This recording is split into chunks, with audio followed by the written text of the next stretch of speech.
एक आदमी था, उसने अपने जीवन में कभी पुण्य नहीं किया, कभी दान नहीं किया, धनवान बहुत था,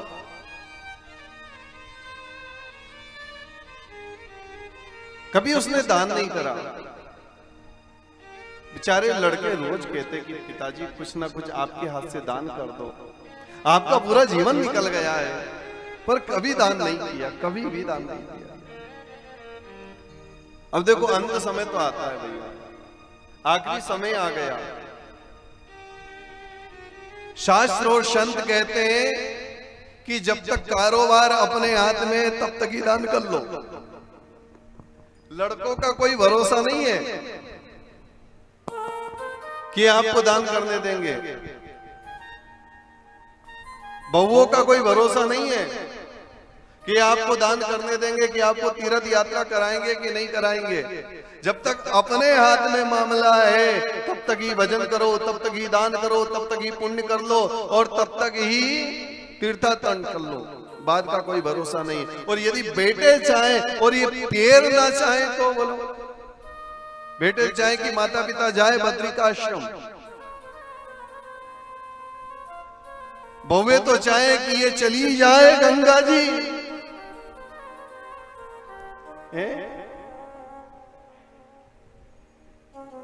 चाहती है कि नहीं बहुए? गंगा जी जाए पर आए नहीं।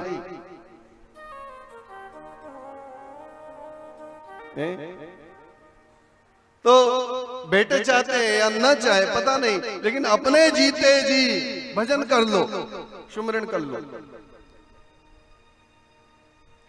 बेटों ने देखा कि सबके दादाजी तीर्थ जाते, यात्रा करते, पूजन करते, भजन करते, दान करते, दया जो भी है, लेकिन हमारे पिताजी ने कभी ये दान नहीं किया। अंत समय आ गया, अंत समय, आखिरी समय। उन्होंने कहा कि बच्चों ने कहा कि पिताजी एक निवेदन है आपसे, आपकी उल्टी सांस चलने लग गई है। अब उल्टी सांस कब चलती है? आखिरी टाइम उल्टी सांस चलने लग गई, अब तो दान करो। तो बाबा फिर भी कह रहा है कि देखो भैया, एक व्यक्ति है, भला आदमी है, उसके पास में एक गाय है और वो गाय मैंने 1 साल पहले उस गाय की कीमत 100 रुपए लगाई थी, सस्ता जमाना था। वो 1 साल पहले उस गाय की कीमत 100 रुपए लगाई थी और वह आदमी 120 रुपए पर अड़ गया था। यदि 100 रुपए में वो गाय दे तो गाय लेके आ जाओ। लड़कों ने कहा चलो आखिरी समय में तो इच्छा हुई कि दान करेंगे। उस आदमी के पास पहुंचे, देखा गाय बिल्कुल बूढ़ी सी गैया है, सूखी सी गैया है, चारा भी उससे खाया नहीं जाता, लेकिन पिताजी की अंतिम इच्छा है कि वही दान करे। अच्छा, कभी कभी पिताजी की इच्छा, अंतिम इच्छा पूछने के लिए हम पहुंचते हैं। जब आदमी मरने लगता है नहीं तो उसके पास में आदमी, विशेष करके व्यक्ति, यूं नहीं जाते हैं ये लड़के सेवा करने, पांव दबाने, लेकिन आदमी जब मरने के लिए अंतिम समय में होता है नहीं, तब हर व्यक्ति उसके पास पहुंचता है, पहचाना मेरे को? लड़के भी बिल्कुल उसके आसपास ही बैठे रहते कि कहीं ना कहीं गड़ा हुआ बता दे तो। एक आदमी, एक सेठ जी की और भी कथा आती है। वो सेठ जी अंतिम श्वास ले रहे थे, अंतिम समय में, और उनके लिए भी यही बताया गया कि उनने भी कभी दान पूजन भजन नहीं करा, पर आखिरी में उनकी इच्छा हुई कि उनके चारों लड़के उनके लिए कुछ मुक्ति का उपाय कर दे। जैसे कि हमारे महेंद्र जी अपने माता पिता के लिए, अपने पूर्वजों के लिए, अपने पितरों के लिए, सभी भाई मिलकर के ये पुनीत कर्म कर रहे हैं। आखिरी इच्छा पूछने के लिए गए, पिताजी आपकी आखिरी इच्छा क्या है? बोले मेरी अंतिम इच्छा, मेरे लिए अब आखिरी में कहीं सही सही आवाज तो निकलती नहीं है। बोले मेरी अंतिम इच्छा, मेरे लिए कोई मुक्ति का उपाय कर दे, कोई मेरी अंतिम में, मेरे लिए आखिरी में टीका। अब वो कह रहे थे मुक्ति, और जीवान लड़खड़ा रही थी, इसलिए मुक्ति नहीं निकली, नुक्ति निकल गई। नुक्ति पहचानते हैं नहीं? तो सब जब वो चले गए बाबा परम धाम को, तब सब लोग इकट्ठे हुए। उन्होंने कहा कि हमारे पिताजी की आखिरी इच्छा थी कि अच्छा हलवा बने, अच्छी पूरी बने, अच्छा गुलाब जामुन बने, अच्छा भोजन बने, पर नुक्ति जरूर बने। जबकि वो कहना चाहते थे कि मुक्ति का उपाय करें।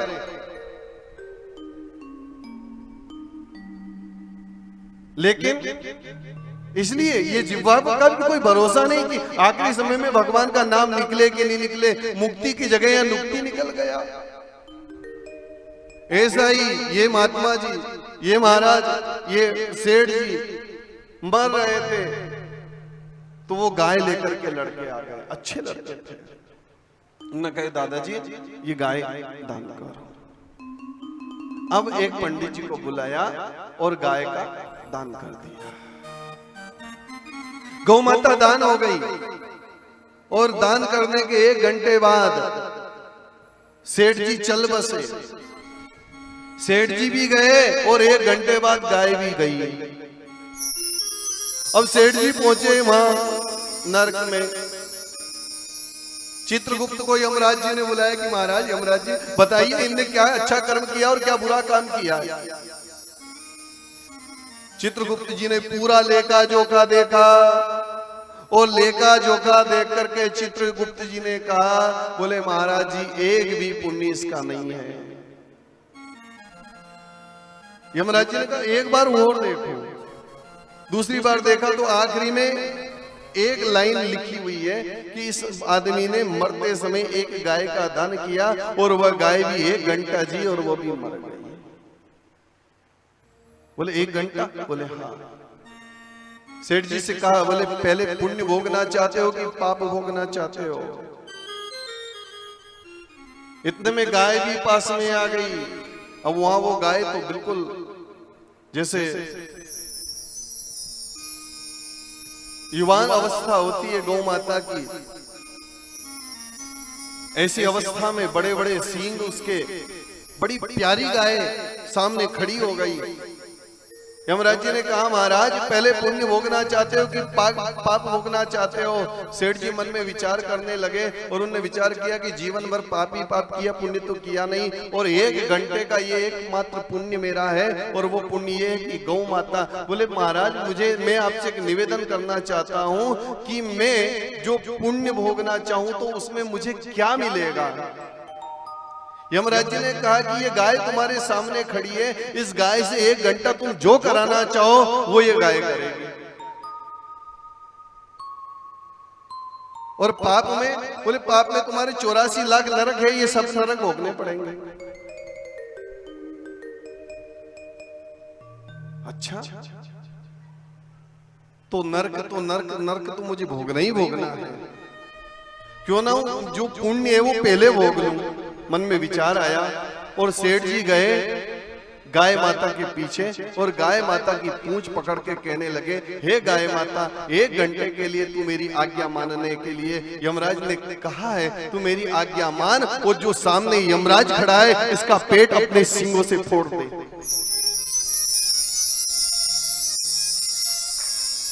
पूंछ पकड़ करके यमराज, पूंछ पकड़ करके वो सेठ जी और गाय माता यमराज के पीछे पीछे लगी। यमराज महाराज वहां से भागे,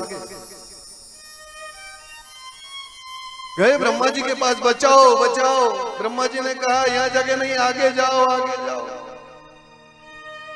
शंकर जी के पास, बोले यहां भी जगह नहीं, आगे जाओ। वैकुंठ में पहुंचे, और वैकुंठ में पहुंचे 1 घंटा पूरा हो गया। यमराज जी आप रहे थे, भगवान का दर्शन कर रहे हैं सेठ जी। यमराज क्या हुआ?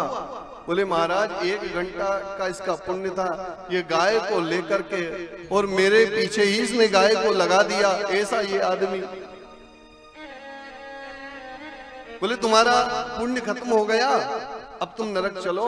सेठ जी ने कहा महाराज मैंने ऐसा सुना था कि जो मनुष्य एक बार भगवान का दर्शन कर लेता है वो फिर कभी नरक में नहीं जाता। जो एक बार भगवान का नाम जिसके मुख से निकल जाता है वो कभी नरक में नहीं जाता।